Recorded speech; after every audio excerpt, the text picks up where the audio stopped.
ജമ്മു കാശ്മീരിലെ കുൽഗാമിൽ നിന്ന് ബൽറാം നെടുങ്ങാടി വിശദാംശങ്ങളുമായി ചേരുന്നുണ്ട്. ബൽറാം, ഈ 11ാം ദിവസവും അതിർത്തിയിൽ പാകിസ്ഥാൻ വെടിനിർത്തൽ കരാർ ലംഘിച്ച് വെടിയുതിർക്കുകയാണ്. തിരിച്ചടിക്കുന്നുണ്ട് ഇന്ത്യൻ സേന എന്നതിൽ തർക്കമൊന്നുമില്ല. എന്താണ് അതിർത്തി ഗ്രാമങ്ങളിലെ ഇന്നത്തെ സാഹചര്യം? അല്പസമയം മുമ്പ് കേന്ദ്ര പ്രതിരോധ സെക്രട്ടറി പ്രധാനമന്ത്രിയുമായി ഒരു നിർണായക കൂടിക്കാഴ്ചയുണ്ടായിരുന്നു. ചില പ്രധാനപ്പെട്ട തീരുമാനങ്ങളിലേക്ക് രാജ്യം കടന്നിട്ടുണ്ട് എന്നൊക്കെയാണ് ഡൽഹി റിപ്പോർട്ടുകൾ വ്യക്തമാക്കുന്നത്. അതിർത്തിയിൽ എന്താണ് അവസ്ഥ?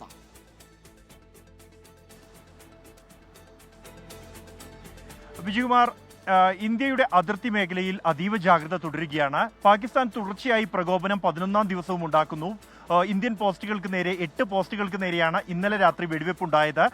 നിലവിലുള്ള പ്രകോപനത്തിന് അതേ അളവിലുള്ള തിരിച്ചടി എന്ന സമീപനമാണ് ഇന്ത്യ സ്വീകരിച്ചിരിക്കുന്നത്. എന്നാൽ ആ ഒരു നിലപാട് ഏത് നിമിഷവും മാറുമെന്നും എപ്പോൾ വേണമെങ്കിലും കനത്ത തിരിച്ചടിയിലേക്ക് രാജ്യം കടക്കുമെന്നും ഇന്ത്യ മുന്നറിയിപ്പ് നൽകിയിട്ടുണ്ട് പാകിസ്ഥാനെ. അതേസമയം പാകിസ്ഥാന്റെ അതിർത്തി മേഖലകളിലും ഇത്തരത്തിലുള്ള ജാഗ്രതാ നിർദ്ദേശങ്ങൾ, നീക്കങ്ങൾ എല്ലാം തന്നെ സജീവമാണെങ്കിൽ പോലും ചരിത്രത്തിൽ ഏറ്റവും മോശം അവസ്ഥയിൽ നിൽക്കുകയാണ് പാകിസ്ഥാന്റെ സൈന്യവും സർക്കാരും എന്നുള്ളതാണ് പാകിസ്ഥാൻ നേരിടുന്ന ഒരു പ്രതിസന്ധി. അത് മറികടക്കാനുള്ള ചില പ്രകോപനപരമായ പരാമർശങ്ങൾ ആവർത്തിക്കുകയുമാണ്. ഏത് സമയവും കനത്ത തിരിച്ചടി പാകിസ്ഥാന് നൽകാൻ രാജ്യം തയ്യാറാണ്.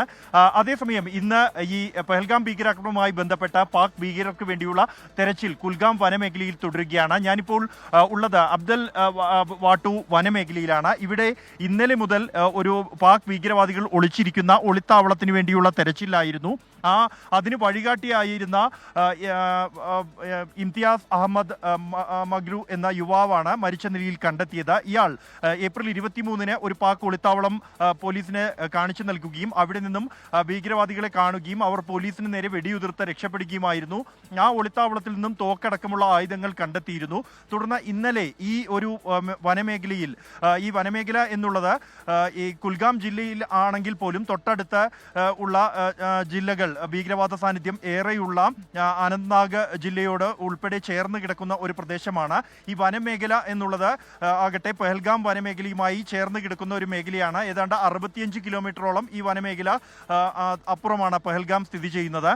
അതുകൊണ്ട് തന്നെ പാക് ഭീകരരുടെ സാന്നിധ്യം ഇവിടെ ഉണ്ട് എന്നുള്ള ഉറപ്പുള്ള റിപ്പോർട്ടിന്റെ അടിസ്ഥാനത്തിലാണ് തെരച്ചിൽ ആരംഭിക്കുന്നതിനിടെ ഈ പുഴയിൽ നിന്നും, നമ്മളിപ്പോൾ കാണുന്ന ഈ നദിയിൽ നിന്ന് ഏതാണ്ട് 2 കിലോമീറ്റർ മുകളിൽ വെച്ചായിരുന്നു യുവാവ് രക്ഷപ്പെടാനായി പുഴയിലേക്ക് ചാടുകയും അയാളുടെ മൃതദേഹം പിന്നീട് കണ്ടെത്തുകയും ചെയ്തത്. ഇന്ന് ആ മേഖലയിൽ ഡ്രോൺ അടക്കമുള്ളവ ഉപയോഗിച്ചുള്ള തെരച്ചിൽ തുടരുകയാണ്. ഇത് അതികഠിനമായ സാഹചര്യമുള്ള ഒരു പ്രദേശം കൂടിയാണ്. ഈ പുഴയോട് ചേർന്നാണ് ഒളിത്താവളം എന്നാണ് ഈ യുവാവ് നൽകിയ ഒരു വിവരം എന്നുള്ളത്. ഈ സമീപ പ്രദേശങ്ങൾ ചെങ്കുത്തായ മലനിരകളാണ്, കടുത്ത സാഹചര്യമാണ്. കഴിഞ്ഞ ദിവസം ഇവിടെ കടുത്ത മഴ പെയ്ത ഒരു സാഹചര്യം ഉണ്ടായിരുന്നു. മുകളിലാകട്ടെ ഈ താഴ്വരയിലാകട്ടെ പൈൻ കാടുകൾ തിങ്ങി നിറഞ്ഞു നിൽക്കുന്ന ഒരു പ്രദേശമാണ്. ഇവിടെ നിന്നും 2 കിലോമീറ്റർ പുറകിൽ മാത്രമാണ് ആൾതാമസമുള്ളത്. സാധാരണ നിലയിൽ ആളുകൾ താമസമില്ലാത്ത തീർത്തും വനമേഖലയാണ്. ബക്രിവാൾ എന്ന ഈ ആട് മേയ്ക്കുന്ന വിഭാഗം മാത്രമാണ് ഇവിടേക്ക് എത്തുന്ന മനുഷ്യർ എന്നുള്ളത്. ഇവരുൾപ്പെടെ ഈ തെരച്ചിലുമായി സഹകരിക്കുന്നുണ്ട് എന്നുള്ളതാണ് നമുക്ക് ലഭ്യമാകുന്ന വിവരം. ഇവിടെയുള്ള ഒരു അപകട സാധ്യത മുൻനിർത്തിക്കൊണ്ട് പോലീസ് ഈ പ്രദേശത്ത് നിന്നും അകത്തേക്ക് പ്രവേശനം അനുവദിക്കുന്നില്ല. നിലവിൽ ഇപ്പോഴും ഈ മേഖലയിൽ തെരച്ചിൽ തുടരുകയാണ്. ഭീകരവാദികളുടെ സങ്കേതം ഏത് നിമിഷവും കണ്ടെത്താം എന്നും അവിടെ സ്ഫോടക വസ്തുക്കൾ ഉൾപ്പെടെ ഉണ്ടാകാം എന്നുമാണ് പോലീസ് പ്രതീക്ഷിക്കുന്നത്. കാരണം നേരത്തെ കണ്ടെത്തിയ സ്ഥലത്തു നിന്നും ഇത്തരത്തിലുള്ള സ്ഫോടക വസ്തുക്കൾ അടക്കമുള്ളവ കണ്ടെത്തിയ ഒരു സാഹചര്യമുണ്ട്. നിലവിൽ എന്തായാലും പലയിടങ്ങളിലും പ്രാദേശിക ഭീകരവാദികളെ ലക്ഷ്യം വെച്ചുകൊണ്ടുള്ള നീക്കങ്ങൾ കടുപ്പിക്കുകയാണ് സുരക്ഷാ സേന. ഈ പഹൽഗാമിൽ ആക്രമണം നടത്തിയ ഭീകരർ, അവർക്ക് പ്രാദേശിക സഹായം ലഭിച്ചിരുന്നു, ഇപ്പോഴും ലഭിക്കുന്നുണ്ട് എന്നതിനൊപ്പം തന്നെ ഇവരോടൊപ്പം ഏതാണ്ട് 1.5 വർഷത്തിനും 6 മാസത്തിനും ഇടയ്ക്കായി നിരവധി പേർ പാകിസ്ഥാനിൽ നിന്നും നുഴഞ്ഞു കയറി എത്തിയതായുള്ള വിവരം ലഭിച്ചിട്ടുണ്ട്. അത് പിർപഞ്ചാൽ വനമേഖല കൂടാതെ ഈ തെക്കൻ കശ്മീരിലെ വനമേഖല എന്നിവിടങ്ങളിൽ ഇവർ ഒളിത്താവളങ്ങളിലാണ് കഴിയുന്നത് എന്നാണ് ലഭിച്ചിരിക്കുന്ന റിപ്പോർട്ടുകൾ. ഇവരെ പൂർണ്ണമായും തുടച്ചു നീക്കുക, അതിന് ആദ്യം ഘട്ടം എന്ന നിലയിലാണ് പ്രാദേശിക ഭീകരർക്കെതിരായ കടുത്ത നടപടികൾ. അവർക്കെതിരെ 90 പേർക്കെതിരെ PSA ചുമത്തിയിരിക്കുന്നു. 2800 പേരെ നിലവിൽ കസ്റ്റഡിയിൽ എടുത്തിട്ടുണ്ട്. അതിൽ കൂടുതൽ പേരെ ചോദ്യം ചെയ്യുന്നതിനായി വിളിച്ചു വരുത്തിയിട്ടുണ്ട്. നിലവിൽ ഇത്തരത്തിലുള്ള കടുത്ത നടപടികളിലേക്ക് എന്തായാലും കടക്കുകയാണ്. തെരച്ചിൽ ഇപ്പോഴും ഊർജിതമായി തന്നെ പുരോഗമിക്കുകയാണ്. വിജയകുമാർ.